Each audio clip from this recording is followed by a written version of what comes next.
Hello everyone, Shrimati मोहरी देवी Tapadia girls college के YouTube channel पे आपका स्वागत है। आज हम केमिस्ट्री क्लास में जो टॉपिक डिस्कस करने वाले हैं वो आपके हैं सुपर हैवी एलिमेंट्स। आपकी बात करें जो अति भारी तत्व हैं, अपन उनकी यहाँ पर बात करने वाले हैं। तो देखिए यहाँ पर क्या बताया गया है कि जो एक्टिनॉइड श्रेणी है उसमें अपन ने बात की थी कि जो यूरेनियम के बाद आने वाले तत्व हैं सामान्यतः उनको अपन ने क्या किया था कि उनमें संश्लेषण किया था, और संश्लेषण के आधार पर उनमें अपन ने बताया था कि ये सारे संश्लेषित तत्व हैं।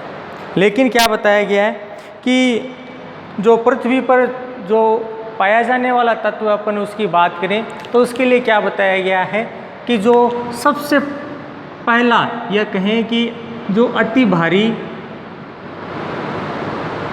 या अति भार वाला जो तत्व है या जो सुपर हैवी एलिमेंट है उसकी बात करें तो जो अंतिम ज्ञात था सबसे पहले वो था आपके बाण में यूरेनियम। ये एक अति भारी तत्व था तथा इसके बाद जितने भी तत्व थे वो सारे क्या थे, संश्लेषित किए गए थे। लेकिन अपन ने बात की कि इनका जब क्या किया गया कि हमने रेडियो एक्टिव जो तत्व है उनकी इनके साथ अभिक्रिया कराई और इनके द्वारा क्या कर दिया, अलग अलग एलिमेंट्स है उनकी खोज कर दी। यहाँ पर देखो क्या बताया गया है कि जैसे ही ये पता चला कि भाई अति भारी तत्व हैं वो भी अपना पृथ्वी पर अस्तित्व रखते हैं या वातावरण में अपना अस्तित्व रखते हैं, तो क्या है कि विभिन्न प्रयोगशालाओं में यानी अपन लैब्स में कह दे सकते हैं कि विभिन्न प्रयोगशालाओं में क्या किया गया कि जो यूरेनियम है एक तो इसका उपयोग किया गया, साथ में क्या बताया गया है कि जो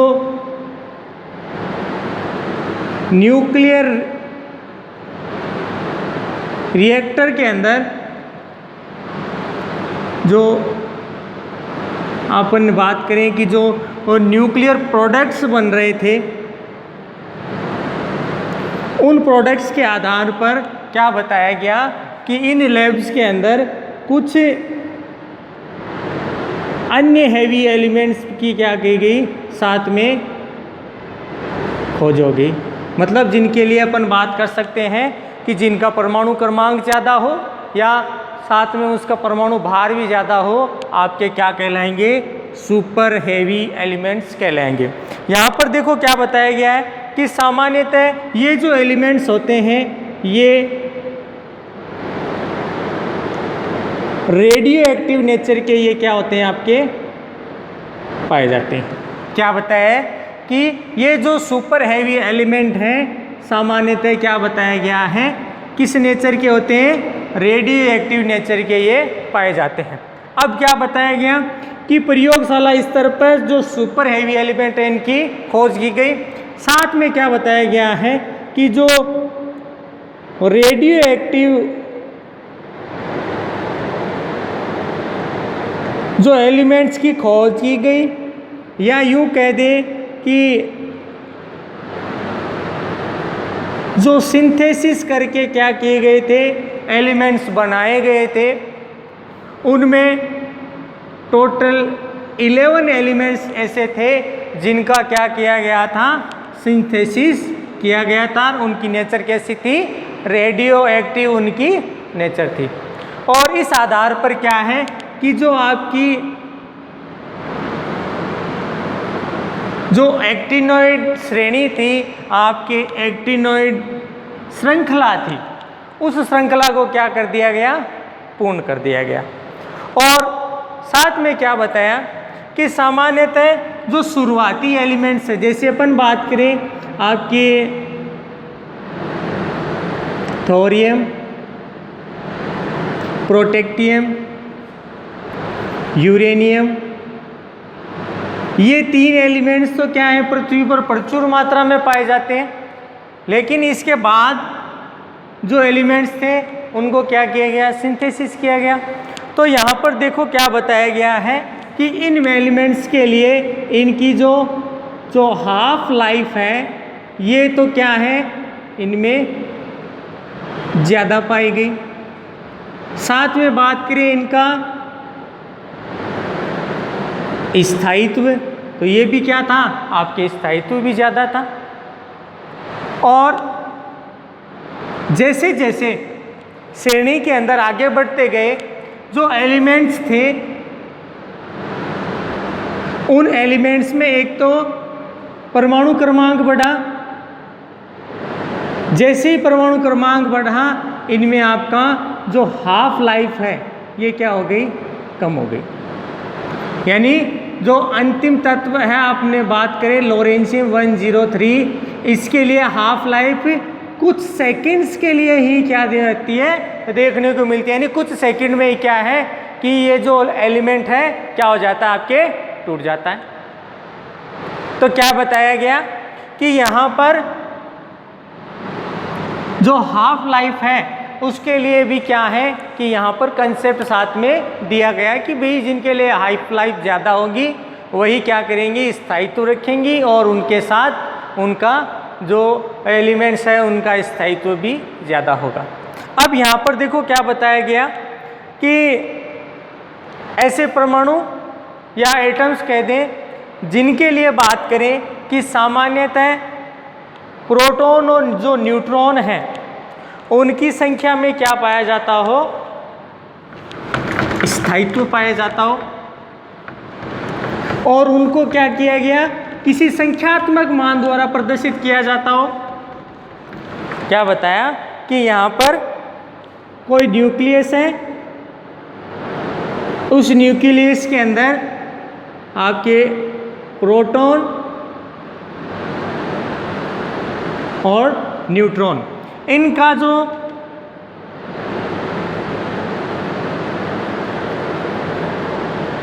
नंबर सिस्टम है या यूँ कह दे जो संख्यात्मक मान है, अगर वो प्रदर्शित किया जाता है तो इस और साथ में उनमें क्या होता है, उनमें स्टेबिलिटी भी पाई जाती हो, उनमें स्थायित्व भी हो।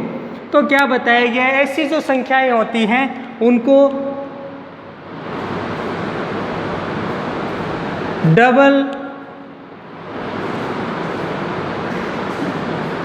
स्टेबिलिटी नंबर कहा जाता है। और साथ में इन्होंने ये बताया कि भाई जो एलिमेंट्स एक्टिनॉइड के अंदर खोजे गए थे, जो 11 एलिमेंट थे, उनमें किस तरह से स्टेबिलिटी होगी उसके आधार पर क्या बता दिया, इन एलिमेंट्स का नामकरण कर दिया। अब यहाँ पर देखो साथ में क्या चीज़ बताई, साथ में ये बताया गया कि जिन एलिमेंट्स के लिए एक्टिनॉइड श्रेणी में परमाणु क्रमांक बढ़ने के साथ साथ एक बिंदु ऐसा आए कि जहां पर परमाणु क्रमांक तो बढ़े लेकिन जो एलिमेंट्स हैं उनका स्थायित्व वापस आ जाए। और साथ में क्या बताया गया है, उनमें पहले तो स्टेबिलिटी आ जाए और दूसरा उनका जो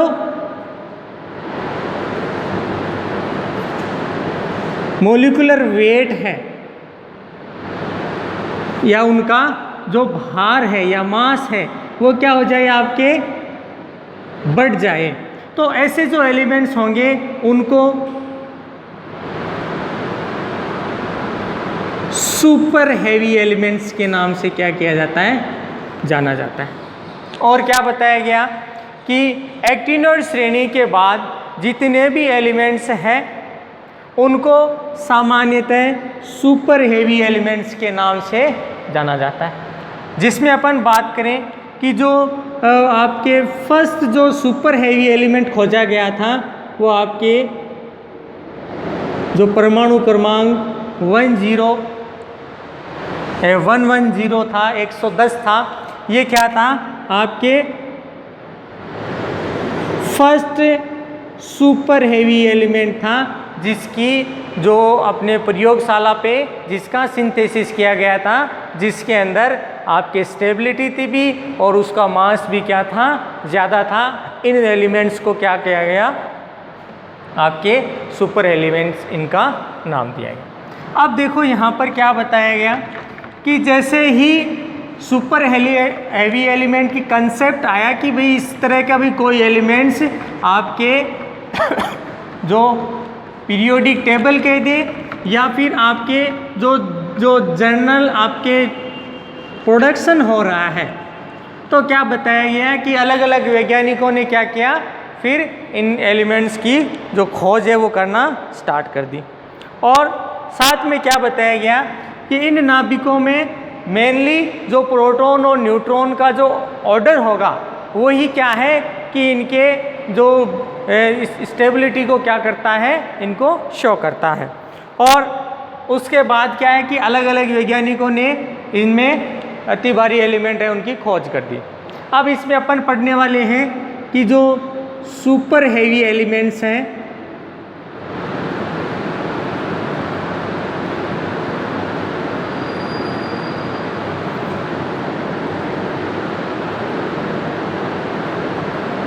इनमें अपन आज देखेंगे न्यूमेन कल्चर, इनमें किस तरह से नामकरण किया जाएगा। तो देखें, एक वैज्ञानिक थे आपके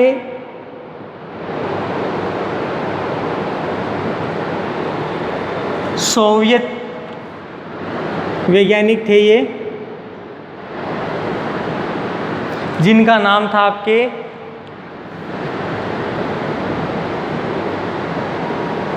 फ्लेरोव। इन वैज्ञानिकों ने क्या किया कि एक सुपर हेवी एलिमेंट की खोज की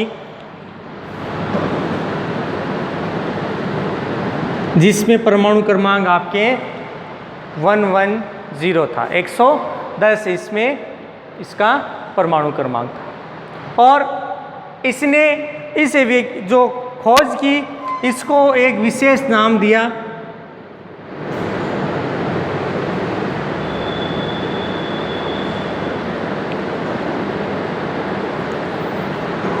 कुर्चाटोनियम जो एलिमेंट्स है इसको नाम दिया।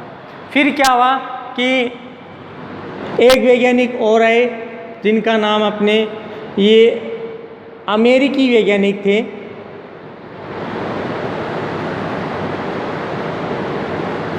इन्होंने कहा कि जो फ्लेलो जो साइंटिस्ट थे उन्होंने जो ये एलिमेंट्स की जो खोज की है इसका नाम ये ना होकर इस एलिमेंट का जो नाम है वो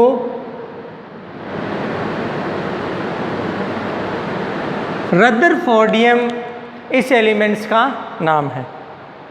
तो साथ में क्या बताया गया, रदरफोर्डिनियम,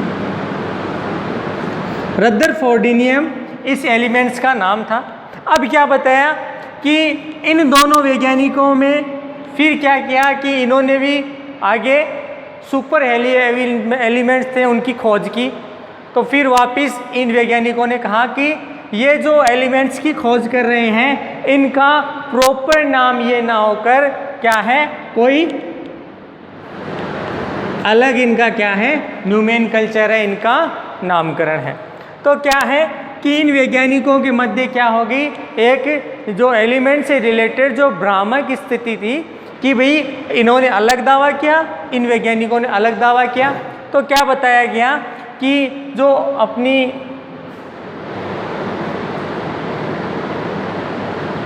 IUPAC जो आपके सेंटर था या अपन कह दे जो न्यूमेनकल्चर के लिए जो संस्था काम करी है, इसने क्या किया, एक वैज्ञानिक थे आपके जिसका नाम आपके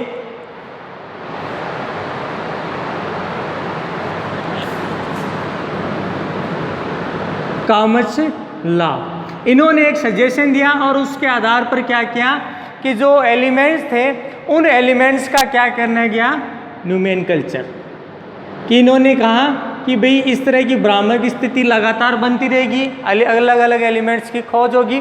तो क्या बताया गया कि इन्होंने अपनी तरफ से कुछ बिंदु बताए, उन बिंदुओं के आधार पर क्या किया गया, जो सुपर हेवी एलिमेंट्स थे उनका जो नामकरण है वो लिखा गया। और इसमें कुछ बिंदु बताए जिसमें न्यूमेनकल्चर में ये कहा गया कि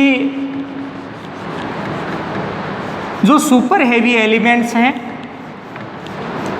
इनका जब नाम लिखा जाएगा तो इनका नाम है सामान्यतः 3 अक्षरों द्वारा क्या किया जाएगा, उस एलिमेंट्स को रिप्रेजेंट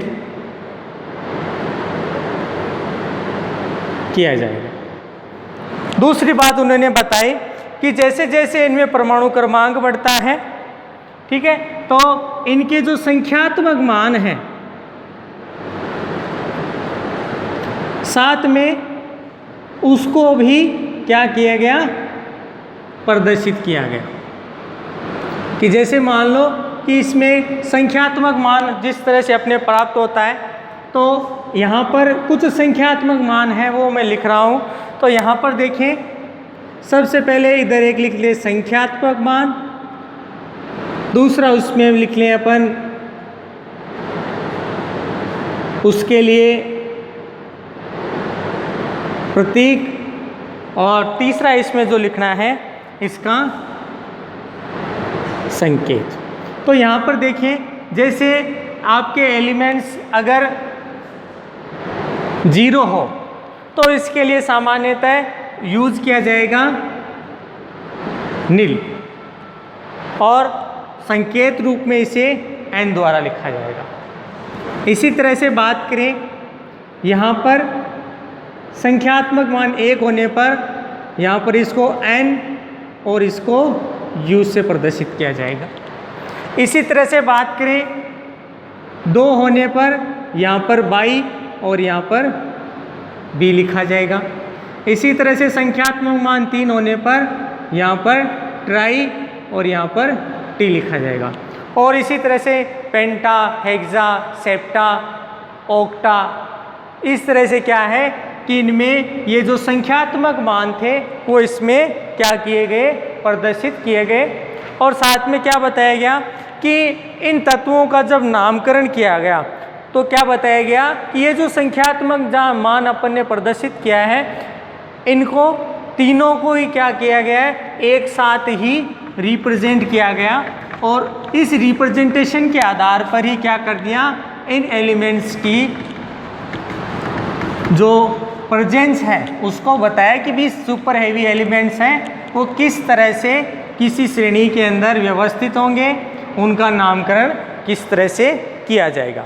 जैसे सामान्यतः क्या बताया गया कि जो परमाणु क्रमांक 100 से अधिक वाले जितने तत्व हैं उन सबको क्या कहा गया, आपके सुपर हेवी एलिमेंट्स कहा गया। कि श्रेणी के अंदर क्या है कि जितने भी आपके एलिमेंट्स होंगे उनमें 100 से अधिक परमाणु क्रमांक वाले जो एलिमेंट होंगे उन सबको क्या कहा गया आपके, कि भी ये क्या है, सुपर हेवी एलिमेंट। अब यहाँ पर एक तत्व आपके यहाँ पर ले रहा हूँ मैं। अब इसके लिए अपन सबसे पहले संकेत की बात करते हैं। तो अपन ने अभी अभी देखा कि यदि 1 है तो उसके लिए UN, और साथ में क्या बताया कि जब इनका नामकरण किया जाता है तो यहाँ पर जो अंतिम जो नामकरण लिखा जाएगा उसके साथ आपके क्या जोड़ दिया जाता है, IUM जोड़ दिया जाता है। तो यहाँ पर देखिए, अब यहाँ पर 1 है,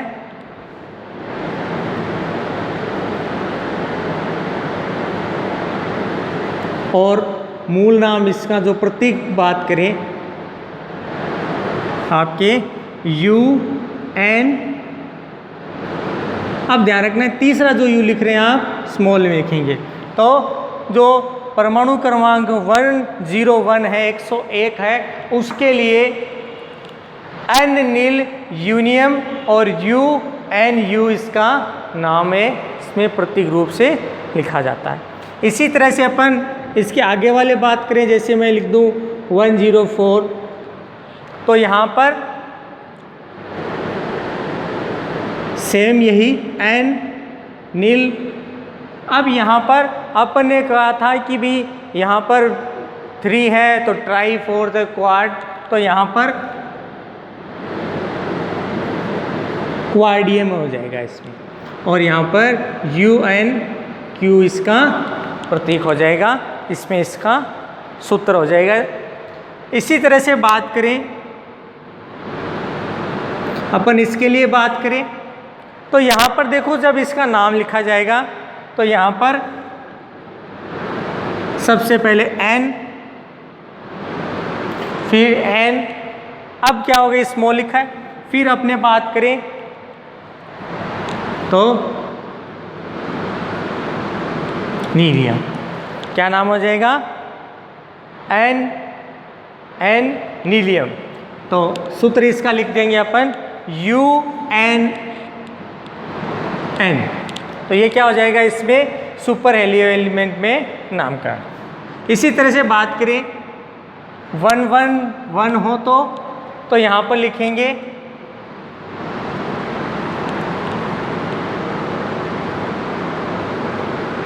N। अब यहाँ पर देखो ये जो नामकरण लिखा है इसमें अपन तीसरे में आपके ये हो जाएगा इसमें नामकरण, और प्रतीक रूप में बात करें आपके UU ट्रिपल U, इसमें प्रतीक के रूप में लिखा जाएगा। और साथ में क्या बताया गया कि अब तक जो ज्ञात एलिमेंट्स हैं उनमें 114 तक तो जो स्टेबिलिटी है उसके आधार पर सुपर हेवी एलिमेंट्स की खोज हो चुकी है। और टोटल अपने एलिमेंट्स की बात करें तो जो ज्ञात एलिमेंट है उसमें 118 तक जो एलिमेंट्स है वो ज्ञात हो चुके हैं।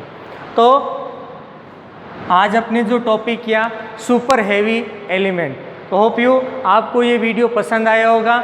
इससे रिलेटेड कोई भी आपको किसी तरह की क्वेरीज करनी है, कोई प्रॉब्लम है तो आप अपने ग्रुप के अंदर डिस्कशन कर सकें, और साथ में इससे रिलेटेड जो नोट्स है वो बनाते रहें। और ये जो यूनिट थी लगभग आज अपने बाइंड अप हो गई है, ख़त्म हो चुकी है। तो इस वीडियो को देखने के लिए धन्यवाद।